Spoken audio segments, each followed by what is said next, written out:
안녕하세요. 오늘 저희가 함께 살펴볼 자료는요.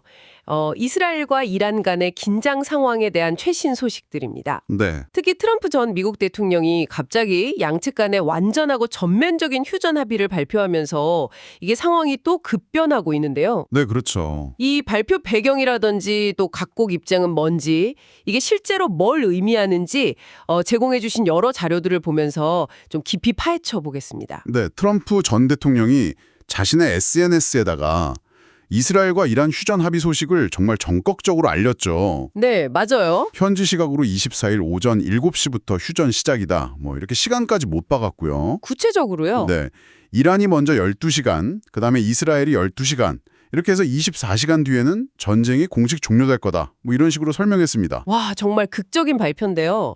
여기서 또 흥미로운 지점이 여러 자료들에서 공통적으로 보이는 게 바로 카타르의 역할이에요. 아, 맞습니다. 카타르요. 네, 단순 중재가 아니라 이게 과정이 꽤 긴박했던 것 같아요. 네, 맞아요. 자료들을 이렇게 종합해 보면 미국이 먼저 휴전안을 제안했고 트럼프 전 대통령이 직접 카타르 국왕한테 연락을 했다고 하죠. 직접요? 네, 이스라엘은 동의했다. 그러니까 이란 좀 설득해달라. 이렇게 요청을 한 겁니다. 아하. 그 이후에 이제 카타르 총리가 이란 고위 당국자랑 통화를 해서 동의를 받아냈다. 이런 내용입니다. 이란 쪽에서도 공식적으로는 휴전 동의했다. 이렇게 확인을 해줬고요. 그렇군요. 트럼프 전 대통령 입장에서는 이게 힘을 통한 평화다. 이런 상징도 있고 상당한 정치적 성과로 보일 수 있겠네요. 그렇죠.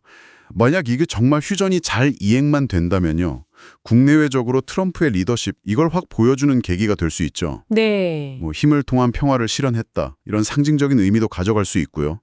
다만 이게 좀 근데 바로 이 지점에서 좀 현실하고 발표 사이에 괴리가 느껴지는 게 그 보내주신 자료들 보면 공식 발표는 나왔는데 테헤란에서 폭발음이 들렸다거나 맞아요. 이스라엘 쪽에서도 대피 경고가 발령되기도 하고 심지어 이스라엘 국방장관은 이란이 휴전 위반했다. 이런 주장까지 나왔단 말이죠. 이 상반된 신호들, 이건 어떻게 봐야 할까요? 바로 그게 지금 상황의 어떤 핵심적인 복잡성인 것 같습니다. 네. 공식 발표는 나왔는데 실제 현장의 군사적 움직임 그리고 또 각국의 어떤 정치적 발언들이 막 뒤섞여 있는 거죠. 그리고 그 네타냐후 총리가 이란의 공격 중단을 휴전 동의 조건으로 내걸었다는 점.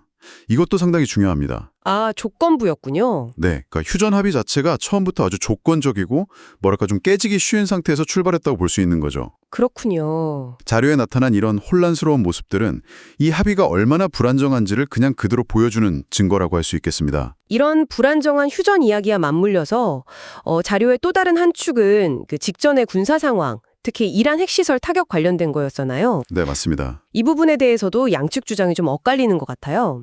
특히 미국의 그 벙커버스터 사용 가능성 얘기가 나오던데 이게 또 지하 깊숙한 시설을 노리는 거라 핵시설 얘기에서는 중요하게 다뤄지죠. 네, 그게 또 흥미로운 지점인데요.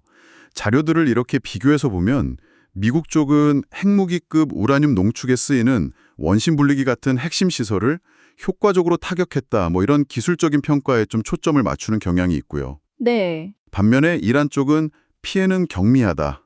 주요 시설은 이미 다 옮겼다. 이런 식으로 약간 회복력이나 피해 축소 주장에 집중하는 모습입니다. 아, 정보전 양상이군요. 그렇죠. 이 대조 자체가 그냥 물리적 충돌 위에 또 다른 정보전이 벌어지고 있다는 걸 보여주는 거죠. 근데 중요한 건 어느 쪽 주장에 맞든 간에 이번 타격으로 이란의 핵무기 개발 시간이 좀 늦춰질 가능성은 크다는 겁니다. 그게 중요하군요. 네. 그리고 이게 또 앞으로 핵합의 논의가 다시 시작될 수도 있는 어떤 계기, 빌미가 될 수도 있다. 이런 관측도 나오고 있습니다. 그리고 그 군사작전에 드는 막대한 비용 문제도 자료에서 꽤 비중 있게 다뤘더라고요. 아, 네. 비용 문제요?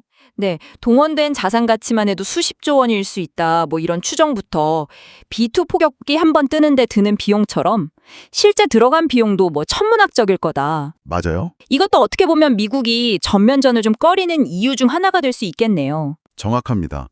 그 첨단 무기 운용하고 군사작전 유지하는 데는 정말 어마어마한 경제적 부담이 따르거든요. 그렇죠. 만약에 지상군까지 투입한다 이러면 비용은 상상을 초월하겠죠. 이런 경제적인 현실도 결국 미국이 제한적인 개입이나 외교적 해결책을 찾으려는 어떤 전략적 선택에 영향을 미치는 중요한 변수가 되는 겁니다. 자, 그럼 정리를 좀 해보면요. 트럼프 전 대통령의 극적인 휴전 발표, 그리고 카타르의 중재 노력 이런 것들이 있었지만 네. 복잡한 국내외적 이해관계라든지 또 군사적인 현실이 막 얽혀 있기 때문에요.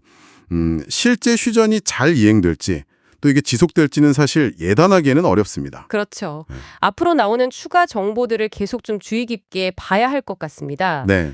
오늘 저희가 한pe 짚어본 이런 내용들이 이 복잡한 국면을 이해하시는데 조금이나마 도움이 되었기를 바랍니다. 마지막으로 이런 질문 한번 던져보고 싶네요. 이렇게 상반된 정보와 선언들이 막 넘쳐나는 시대에 당신은 과연 어떤 신호를 봐야 이게 진정한 변화다 또는 실제적인 휴전이 시작되었구나 이렇게 판단하시겠습니까? 리더의 말일까요? 아니면 현장의 그 고요함, 침묵일까요? 한 번쯤 생각해 보시면 좋겠습니다.